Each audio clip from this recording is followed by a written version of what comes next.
Amém. Amém. Amém. Muito obrigado aí pela oração, Revelino. Na semana passada ficamos na doutrina, estamos estudando o capítulo número 3 da nossa Confissão Batista de 1689. No último sábado estudamos a doutrina do decreto de Deus. Já vimos o primeiro ponto e também o segundo ponto. No dia de hoje, vamos avançar um pouquinho mais. Ponto número 3 da doutrina. Pelo decreto e para a manifestação da glória de Deus, alguns homens e alguns anjos são predestinados ou preordenados para a vida eterna através de Jesus Cristo, para o louvor da sua graça gloriosa. Os demais são deixados em seu pecado, agindo para sua própria e justa condenação. Isto para o louvor da justiça gloriosa de Deus. Revelino, vou pedir que você possa abrir aí a primeira carta de Paulo a Timóteo, capítulo 5, versículo 21. A irmã Micheline pode abrir aí a palavra em Mateus 25, 34. E Antônio, o irmão Antônio, pode abrir aí em Efésios, capítulo 1, versículos 5 e 6. E a irmã Luciana pode abrir em Romanos 9, 22 e 23. Primeira de Timóteo, capítulo 5, versículo 21.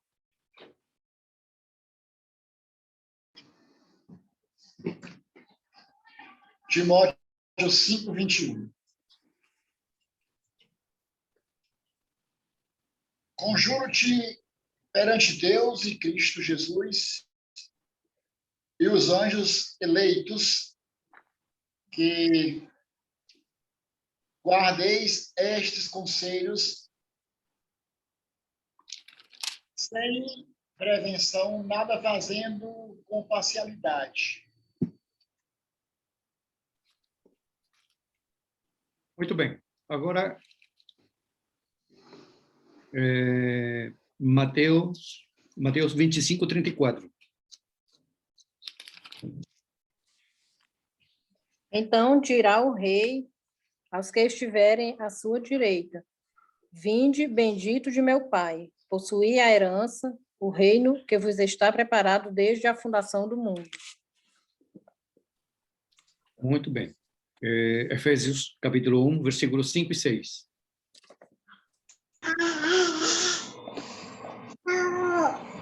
E nos predestinou para filhos de adoção por Jesus Cristo, para si mesmo, segundo o beneplácito de sua vontade, para o louvor da glória de sua graça, pela qual nos fez agradáveis a si mesmo, a si no amado. Amém. Amém. Muito obrigado. E Romanos 9, 22 e 23.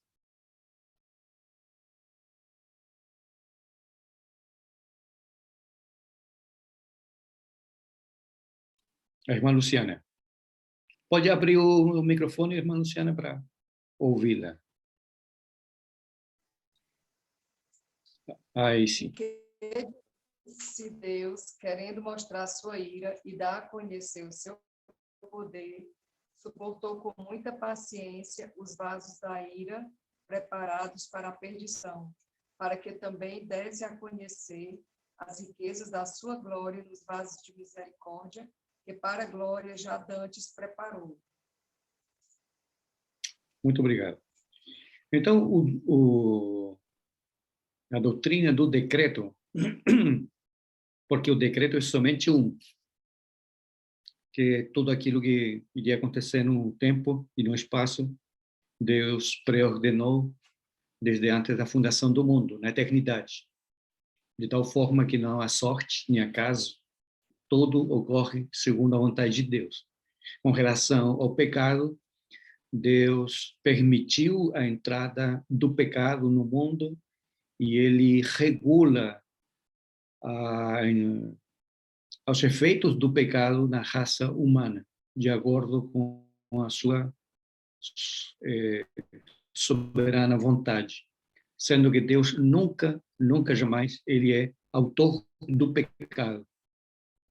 Pela luz que podemos receber da palavra de Deus, então vemos que, ainda que o decreto seja anunciado nas Escrituras na eternidade, em certo sentido podemos ver que como que o plano de salvação ele começasse a ser revelado a partir da queda, como que a partir da queda somos informados que Deus escolheu, separou um povo para si. Provavelmente para o nosso entendimento, porém a Bíblia também é clara de que o plano de salvação vem desde antes da fundação do mundo. A palavra de Deus nos diz que o Cordeiro de Deus, que foi imolado antes da fundação do mundo. E isto para o louvor da sua glória. Agora, o ponto número 3 diz que pelo decreto, e para, lembre muito bem, né, é muito bom deixar claro que tanto na Bíblia como na própria confissão, sempre fala-se no singular, com relação ao decreto. Às vezes a gente tem a tendência de falar nos decretos, como se fossem muitos decretos. O decreto é somente um. Porém, ele vai se executando de múltiplas formas e maneiras. Mas na mente de Deus é somente um. Então, pelo decreto de Deus e para a manifestação da glória de Deus, alguns homens e anjos são predestinados ou preordenados para a vida eterna através de Jesus Cristo, para o louvor da graça gloriosa de Deus. Os demais, diz a confissão, são deixados em seu pecado, agindo para sua própria e justa condenação. Isto para o louvor da justiça gloriosa de Deus. Os arminianos, eles imediatamente vão levantar a voz, fazendo objeções a este ponto da confissão. Inclusive chamando Deus de injusto, de autoritário, e que ele não trata com as pessoas da mesma forma, que Deus faz diferença de pessoas. Porém, a palavra de Deus nos revela, primeiro, que todos, aos olhos de Deus, todos estávamos mortos em delitos e pecados. E que desde ali, Deus decidiu separar, fazer, criar um povo para si.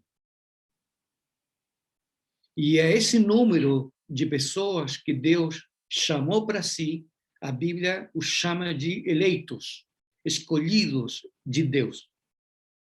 E nós temos isso em toda a Bíblia, esse ensino glorioso da palavra de Deus. A todo aquele que realmente é nascido de Deus, que teve uma conversão verdadeira, ele é chamado um eleito de Deus, um escolhido de Deus. Porém, o que também nos surpreende na palavra de Deus é que a predestinação, porque nós temos o decreto, na teologia sistemática é assim, nós temos a doutrina do decreto, que abrange todas as coisas. Depois partimos para a doutrina da predestinação, que trata da escolha de pessoas para a redenção. E da predestinação, nós partimos, a doutrina da predestinação, ela é dividida em 2 pontos. A doutrina da eleição e a doutrina da reprovação. E dessa forma como estruturamos na teologia esta doutrina. Decreto, predestinação, 2 pontos. Eleição e reprovação. Então, nos diz a palavra de Deus que a predestinação não somente ela atinge pessoas, seres humanos, pecadores, mas que também a eleição foi estendida até o mundo angelical, até o mundo celestial. Por isso que o apóstolo Paulo, quando escreve na sua primeira carta a Timóteo, capítulo 5, versículo 21, que foi o texto que leu Revelino, meu irmão Revelino, fala dos anjos eleitos. Ou seja, Deus, inclusive de toda a milícia angelical, Deus separou um grupo de anjos para si, de tal forma que na rebelião não todos caíram. Houve um grupo de anjos que eles perseveraram na comunhão com Deus. Por isso que a Bíblia fala assim, anjos eleitos. E de logo a eleição também ela atinge seres humanos. É interessante considerar o seguinte: nós, na história da redenção, nós sempre temos dois grupos: os filhos de Deus e os filhos do maligno.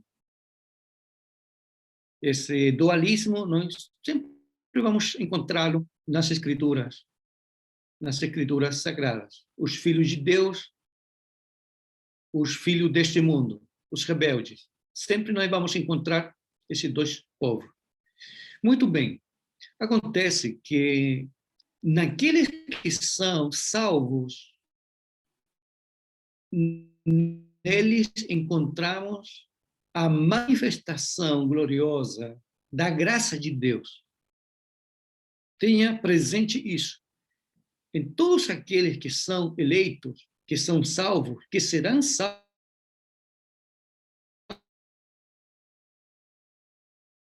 finalmente salvos, nele a gloriosa graça de Deus. Porque nós somos salvos pela graça. Não há outra explicação. E o que queremos dizer quando falamos que o homem é salvo pela graça de Deus? Isso quer dizer que nós, o Deus, quando ele olhou para nós, ele não levou em consideração as nossas obras. E não poderia levá-las em consideração, já que todas elas estavam manchadas pelo pecado. Deus nos salva pela graça. Ou seja, não há méritos.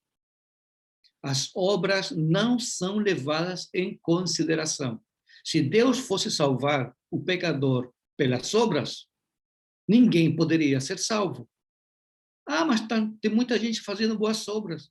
Boas obras aos olhos dos homens, mas não aos olhos de Deus, já que essas boas obras estão todas contaminadas pelo pecado, o que faz com que sejam repulsivas aos olhos de Deus. Então, há um número imenso de pessoas que serão salvas, e essas são alvo da misericórdia de Deus. Mas o outro grupo de pecadores, que são aqueles que se perderão para sempre, que serão condenados, os não eleitos, neles, sobre eles, há uma manifestação, não da graça de Deus, senão da justiça de Deus. O povo de Deus, sobre nós se manifesta a graça, sobre o mundo perdido, a justiça de Deus. Com isso, nós queremos dizer que nenhum inocente será lançado no inferno. Nenhum. No inferno não haverão inocentes. Não haverão bons pecadores. Não haverão crentes ali que eles creram em Deus de verdade, mas Deus não se escolheu. Deus não gostou deles. Não, todos aqueles que foram que forem condenados, finalmente, neles se manifesta a justiça de Deus em condená-los pelos seus pecados, porque neste mundo eles caminharam de costas em direção a Deus. Eles se rebelaram contra Deus, viveram em pecado, viveram em maldade, viveram em transgressão. Isso significa não somente que esses pecadores sejam assassinos, seja a pior espécie de pecadores. Uma pessoa merece o inferno só pelo fato de não cumprir a lei de Deus.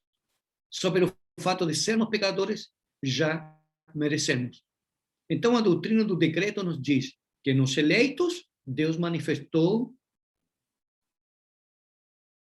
a glória da sua graça.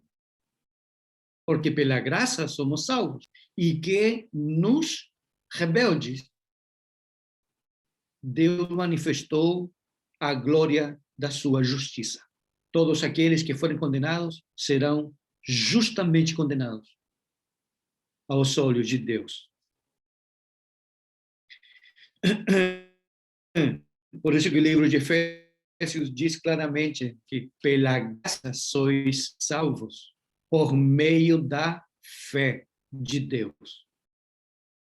Para quê? Para que ninguém se glorie. Ninguém diga, eu mereci, eu me esforcei, eu quis, eu descobri Deus, eu que fui para Ele. Fui eu que provoquei a atenção de Deus. Ninguém poderia dizer isso. Nós somos salvos somente pela graça de Deus.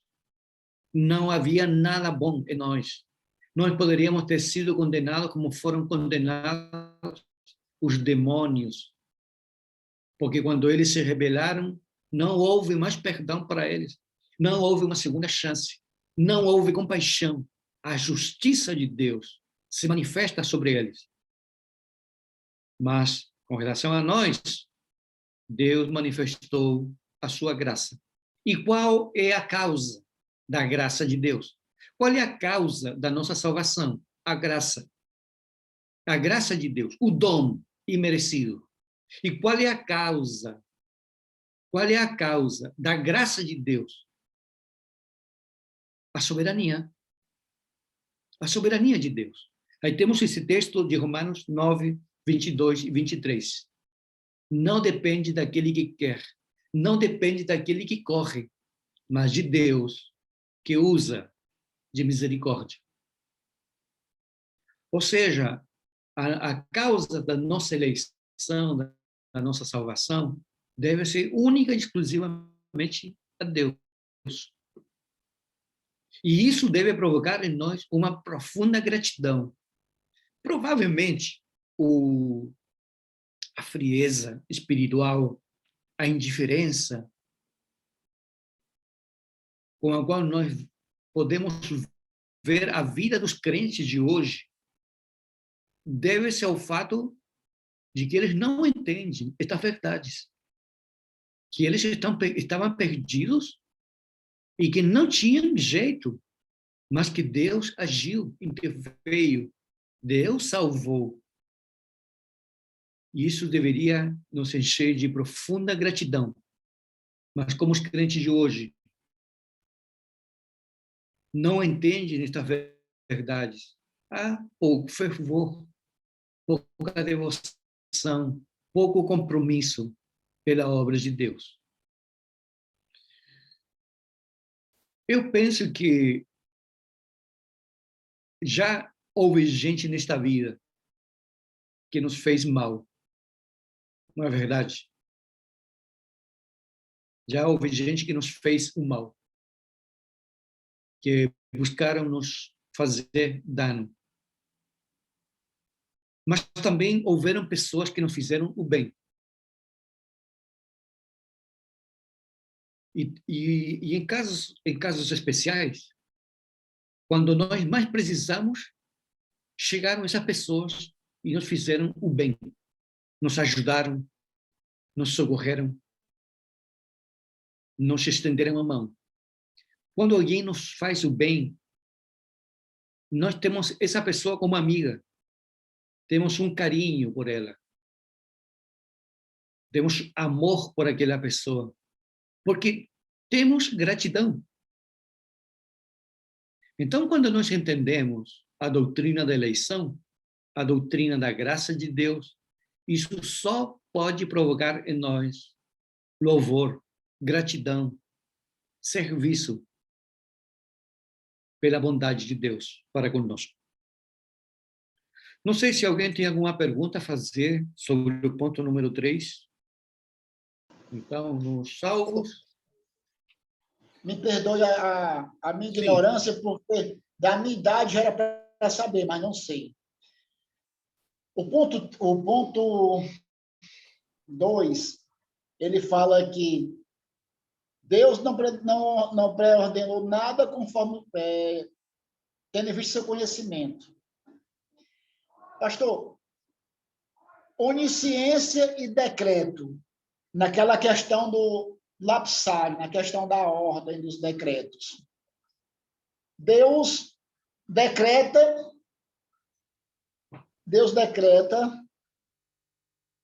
porque a confissão ela é clara, ela diz que Deus não decreta nada baseado no seu conhecimento. Aí eu estou me lembrando aqui quando Davi diz, e a palavra não me chegou à boca, e Deus já sabe todas elas. Uhum. Aí o nó na minha cabeça é o seguinte, Deus sabe todas as palavras de Davi, porque ele decretou,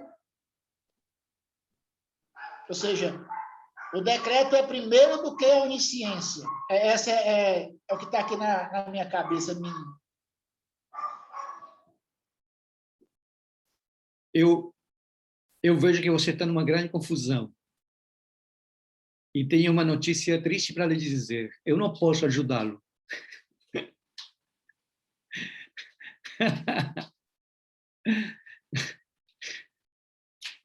Porque eu também não resolvi essa questão. O que sabemos que Deus decretou, mas o decreto de Deus ele é tão perfeito, ele é tão extraordinariamente perfeito que ele se cumpre nos mais mínimos detalhes. Porém, ele não anula a nossa liberdade, de tal forma que nós não somos máquinas. Nós somos agentes livres. Nós somos agentes livres. Nós falamos, e às vezes falamos coisas erradas e nos arrependemos. Porque nós somos os seres responsáveis. Ao mesmo tempo que somos informados que até as coisas mais mínimas estão dentro do plano de Deus. O que a Bíblia deixa claro com relação à questão do decreto é que nada pode pegar Deus de surpresa. Nada. Tudo está escrito, tudo está estabelecido pelo Senhor. E ainda que nós tenhamos coisas como que sejam fortuitas, coisas que aconteçam pela má sorte aos nossos olhos, mas não aos olhos de Deus. Do regaço, mas quem determina é o Senhor. Provérbios 16. E aí, digamos, das doutrinas de Deus, das doutrinas da Bíblia, todas são difíceis, não tem uma que seja fácil. Mas a do decreto aqui mais me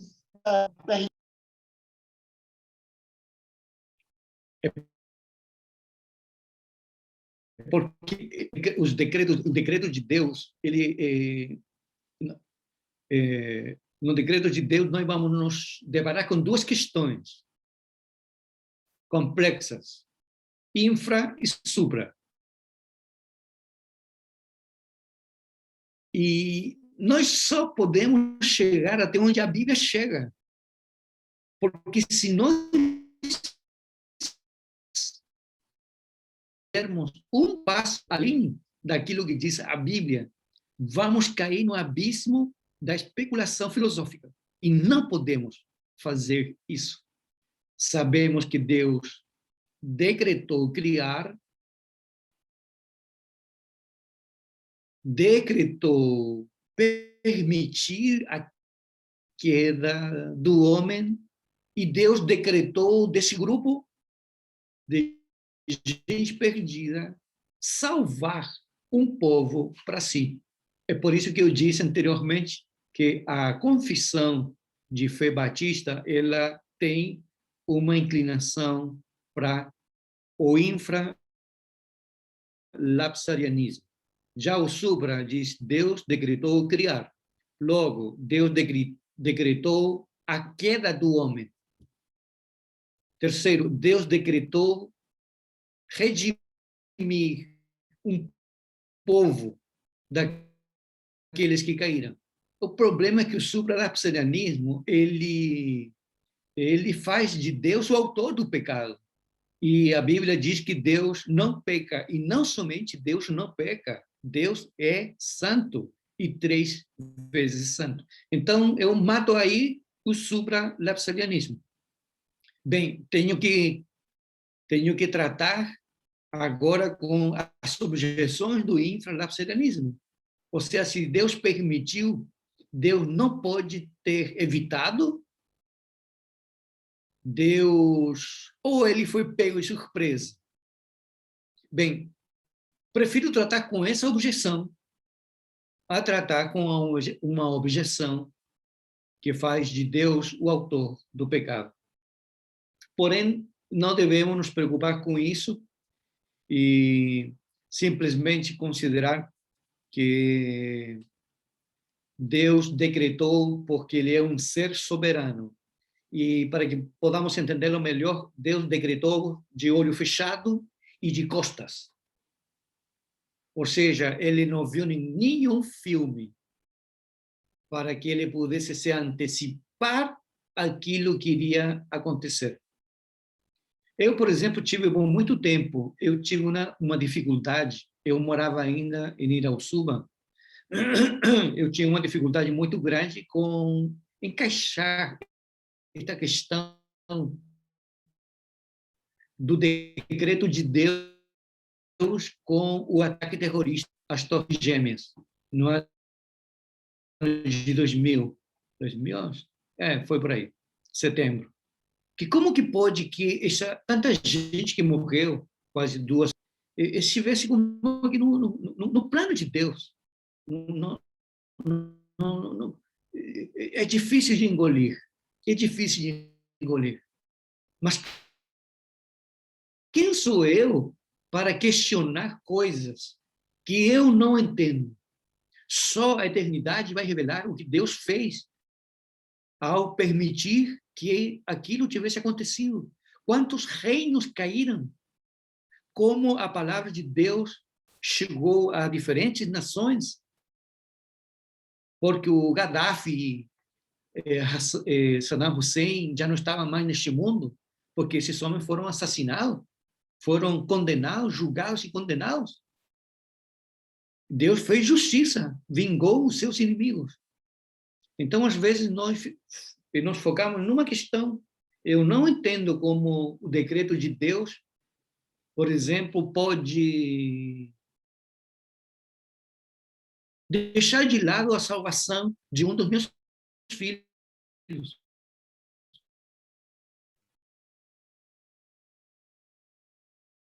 Filhos, finalmente, eles vão ser salvos? Será que eles fazem parte do grupo dos eleitos de Deus? Resposta: não sabemos. É que nós, como pais, devemos orar e fazer o nosso trabalho como pais, para que os nossos filhos conheçam a verdade, conheçam o Evangelho. Se são ou não serão, é uma questão de Deus e eles. Porém, uma coisa é clara: Deus nunca falha e que o homem é responsável pelos seus pecados. Aqui não temos inocentes. Filho de pastor, filho de missionário, o que vocês quiserem, filho de crente, ele não necessariamente vai ser crente, os filhos. Daí que nós temos uma diferença considerável com relação à teologia do pacto dos presbiterianos, porque eles creem que os filhos dos crentes, eles fazem parte do pacto. Por isso que eles são chamados os filhos da promessa. E os presbiterianos batizam crianças que são filhos dos crentes, porque entendem que esses filhos fazem parte da aliança de Deus com seus pais. Mas na Bíblia nós achamos que Deus trata pessoalmente com cada ser humano. E no caso dos nossos familiares e filhos que não são crentes ainda, nós devemos orar por eles. E, na medida do possível, falar de Deus para eles com palavras e com exemplos. É dessa forma como nós devemos. Agora, fazendo eu a minha parte, o resto é com Deus e é com eles. Nós temos na Bíblia pais piedosos que tiveram filhos perversos. Nós temos na Bíblia pais que foram muito piedosos, muito crentes, e os filhos saíram um horror. Mas também nós temos, para nossa esperança, temos o contrário. Nós temos pais ímpios e filhos piedosos. Não há maldição hereditária. Não há. Temos pais que são terríveis. E não é que um filho deles foi crente. É que a graça de Deus não passa de geração para geração. Agora nós devemos saber, como pais, como cidadãos deste mundo, que se nós temos filhos, nós devemos fazer o possível para que eles conheçam Deus cedo e sirvam Deus. E nós devemos, como pais, devemos considerar que todos os nossos filhos são pecadores. Não é porque meu filho ou a minha filha não é bom. Pode ser um bom filho, pode ser. Mas não significa isso que seja um bom crente, ou seja, um crente verdadeiro. Então, nós, como pais, o que devemos sempre considerar, e estas já são aplicações práticas da doutrina da eleição, que todos os nossos filhos são pecadores. E que eles, quando eles crescerem, eles podem tomar um rumo que, inclusive, possa nos envergonhar. Por exemplo, vou ser mais prático ainda. Quando eu fui pastor em Sobral, ali tinha muitas crianças, 8, 9, 10 anos. Nós temos pelo menos 3 casos dessas crianças que hoje são adultos e estão casados, no caso de uma menina casada com outra mulher, de um rapazinho casado com outro macho. E eles estavam ali, ouvindo as pregações, ouvindo o evangelho, mas eles cresceram. Agora, há um fato que nos chama a atenção. Em quase os 3 casos, a família era desajustada.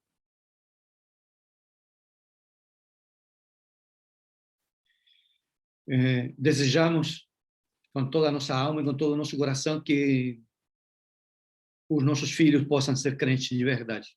E não somente que tenham respeito pelas coisas de Deus, respeito pela igreja, respeito pelo pastor, não, que eles amem a Cristo. Que nós possamos, de repente, entrar no quarto deles e possamos encontrá-los ajoelhados. Os possamos encontrar, em vez de encontrá-los com um celular na mão, possamos encontrá-los com a Bíblia. Esse deve ser o nosso sonho, o nosso desejo. Muito bem, vamos avançar para o ponto número 4. O ponto número 4 diz: os anjos e homens predestinados ou preordenados estão designados de forma particular e imutável. E o seu número é tão certo e definido que não pode ser aumentado nem diminuído. Ou seja, uma vez que o pecador ele é chamado ao evangelho, esse pecador persevera no caminho da graça de Deus. Ele vai perseverar. Vai pecar? Lamentavelmente vai. Porém, ele vai ser disciplinado por Deus e vai ser trazido de volta ao caminho da verdade. Nenhum eleito ele vai ficar esquecido por causa de alguma queda. E se houver alguma queda, algum tropeço, vai haver arrependimento. Vocês veem, no caso de Pedro, que Pedro negou o Senhor, e o Senhor o advertiu, e Pedro esqueceu e negou ao Senhor. E a Bíblia diz que depois que negou o Senhor, Jesus olhou para ele e Pedro chorou amargamente. Amargamente. Então, os anjos e os homens predestinados estão designados de forma particular e imutável. Aqui nós temos a questão da perseverança. Aqueles que temem a Deus e amam a Deus vão perseverar até o fim. É fácil servir a Deus? É fácil servi-lo? Não. Mas também devemos reconhecer que, ainda que seja difícil servi-lo e segui-lo, é impossível deixá-lo. Não podemos. Você pode considerar, por exemplo, tem passado um dia, só um dia da sua vida como crente, em que você esqueceu completamente de Deus, de pensar em Deus, de falar em Deus. É possível que aconteça isso. Olha, o crente, ele vai dormir orando. E ele já amanhece dando graças a Deus. Damos um passo, nos sentamos na cama, na rede, e já estamos orando. Já estamos buscando Deus. Isso deve ser única e exclusivamente em que houve uma transformação. Então, naqueles que são separados por Deus, são predestinados, eles perseveram. E o crente verdadeiro, ele não tem prazer no pecado. Ele não tem deleite no pecado. Ele não encontra paz. Ele não encontra sossego para sua alma quando ele peca. A harmonia da comunhão com Deus é interrompida. É como um piano que, quando tem comunhão com Deus, o piano emite sons extraordinários, maravilhosos. Porém, quando a comunhão com Deus ela se rompe, o piano desafina. Não temos gozo, não temos paz, não temos contentamento. Então, o número dos escolhidos de Deus é um número certo, é um número definido, que só Deus conhece. Do lado de cada glória, do lado de cá da glória, nós podemos dizer que o número dos escolhidos pode ser comparado com dois elementos físicos, com as estrelas, o número das estrelas, e com a areia do mar. Esse é o número dos escolhidos de Deus. É interessante que a Bíblia, quando focaliza o inferno, não fala em números. Mas quando focaliza na eternidade, diz que ali as multidões são semelhantes às estrelas e como a areia do mar. Para Deus, há um número exato. Para nós, não. Nós não sabemos. E esse número é certo e definido. E não pode ser alterado. O que nós devemos, a preocupação que nós devemos ter é se eu vou estar ali. Aqui tem muita gente dizendo, Senhor, Senhor. E Jesus perguntou no momento, no seu ministério, perguntou, por que vocês me chamam? Senhor, Senhor, dizem Senhor, Senhor, e não fazem aquilo que eu digo, o que eu mando. E em Mateus 7, nós temos a expressão, muitos naquele dia me dirão, Senhor, Senhor, no teu nome, expulsamos demônios, fizemos sinais, maravilhas, prodígios, e eu lhes direi claramente, nunca os conheci. As evidências da nossa eleição, da nossa predestinação, ela é respaldada pelos níveis de santificação. Se há santificação, é porque houve justificação. E se há justificação, é porque houve eleição. Se houve eleição, houve predestinação. E se houve predestinação, é porque houve decreto. Essa é a nossa preocupação, que nós devemos ter se nós fazemos parte desse número dos escolhidos de Deus.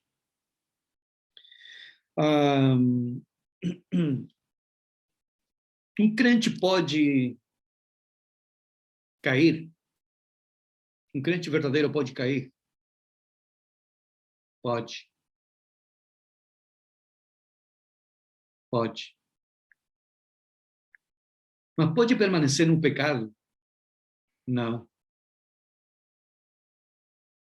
Um crente pode cair dentro do barco, mas ele nunca vai pular fora do barco. Sansão pecou e foi restaurado. Davi pecou. E até que ninguém soube do que ele tinha feito, estava tudo bem com ele. Até que foi descoberto pelo profeta. E ele se arrependeu. Pedro caiu também e se arrependeu. Um crente pode tropeçar, pode cair.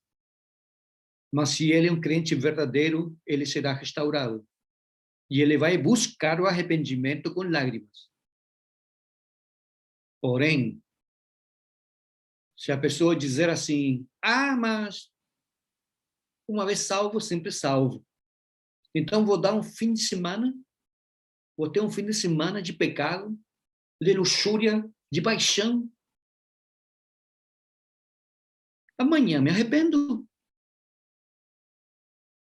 Me arrependo e pronto. E serei restaurado. Amigo, você nunca entendeu o Evangelho. Nunca entendeu o Evangelho. Porque o pecado é coisa séria. O pecado deixa marcas. O pecado deixa cicatrizes por décadas. Inclusive, às vezes, por séculos. Quem diria que aquilo que Pedro fez foi escrito até hoje. Ia permanecer por séculos. Talvez se ele soubesse, teria pensado um pouco mais. Não vou negar o Senhor. Mas ele negou. Negou. Então, com o pecado, nós não podemos brincar. O pecado é coisa séria. O pecado mandou Jesus para a cruz. O pecado rompe a nossa comunhão com Deus. O pecado produz um vazio no nosso coração. E você pode ter certeza que quando você vive no centro da vontade de Deus, nós temos um gozo, uma paz, que nós não podemos dar explicação. Na verdade, há um motor que está jorrando gozo, alegria, paz profunda. Mas quando pecamos, esse motor para. Esse motor, quando ele é quebrado, cessa o gozo, a paz, a alegria, o contentamento. O crente pode, lamentavelmente, pela fraqueza do coração, pode cair, mas ele deve buscar o arrependimento e ser restaurado para a glória de Deus.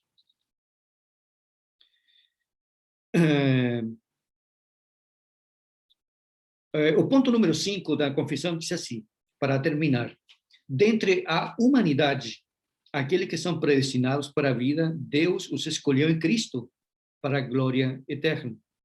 Para a glória eterna. E isto de acordo com seu propósito eterno e imutável, pelo conselho secreto e pelo beneplácito da sua vontade, antes da fundação do mundo, apenas por sua livre graça e amor, nada havendo em suas criaturas que servisse como causa ou condição para essa escolha.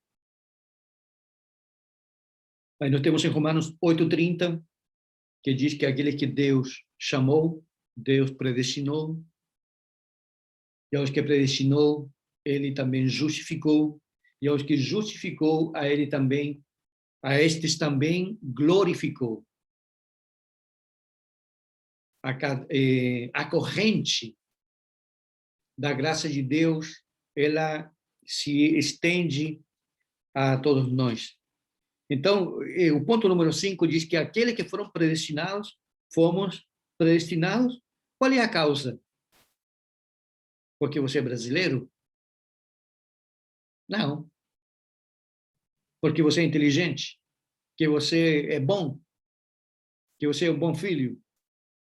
Que você nunca bebeu cachaça? Não. Você nunca fumou maconha? Não. Nunca se prostituiu? Não. Aliás, a Bíblia diz que Deus escolheu os piores, né? Deus escolheu os nada, os ninguém, os fracos, para neles manifestar a sua glória. Nós fomos eleitos pela graça de Deus. Não havia méritos. O apóstolo Paulo, quando escreve sua carta aos Efésios 2:8, pela graça sois salvos, por meio da fé.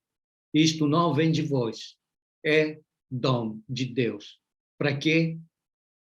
Para que ninguém se glorie.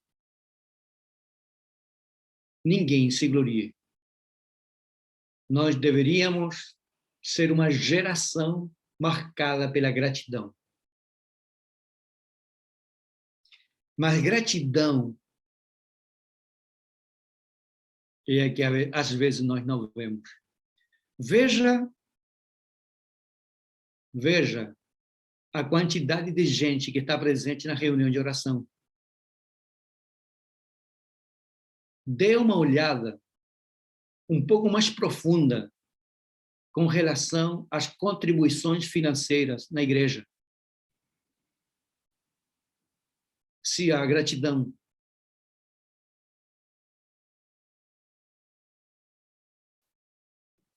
A geração que nós estamos vivendo é uma geração, uma das mais terríveis, muito parecida com Israel do Antigo Testamento.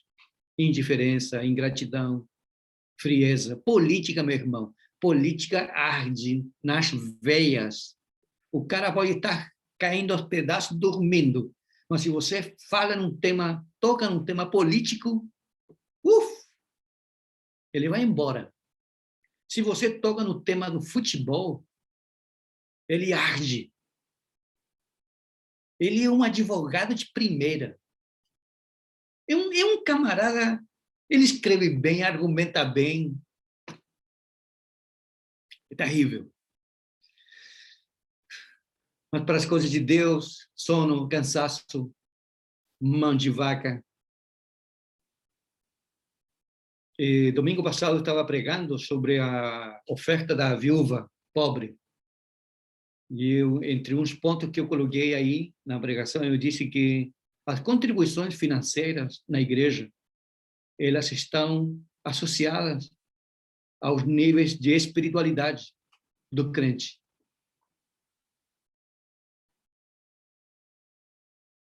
Porque o evangelho, ele atinge todo o meu ser. Minha mente, meus olhos, meu coração, minhas mãos, minha língua, meu bolso, meus pés, meu tempo, tudo. E uma das coisas que nós devemos sempre analisar e considerar é que esta doutrina deveria despertar em nós uma profunda gratidão. Rapaz, eu sou um escolhido de Deus. Eu não merecia. Eu estava perdido. Eu podia ser um daqueles que hoje estão no mundo. Poderia ser que hoje eu estaria, não sei, numa mesa de um bar, bebendo, com 2, 3, 4 famílias neste mundo, e completamente destruído e até morto. Mas a graça de Deus interveio. Então nós devemos muita gratidão a Deus, sermos agradecidos com tudo. E com relação a essa questão das contribuições financeiras,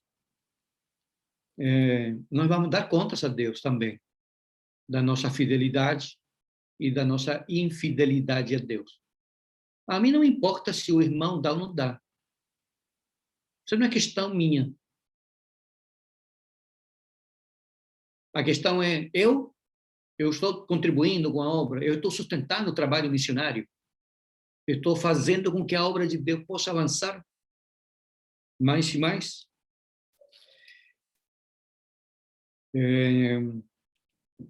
Então, devemos dar graças a Deus que Deus nos escolheu em Cristo desde antes da fundação do mundo, pela livre graça e amor. Não por algo que Deus viu em nós. Muito bem, hoje vamos ficar por aqui. E vou abrir aqui para, se alguém tem alguma pergunta, pode perguntar, meu irmão.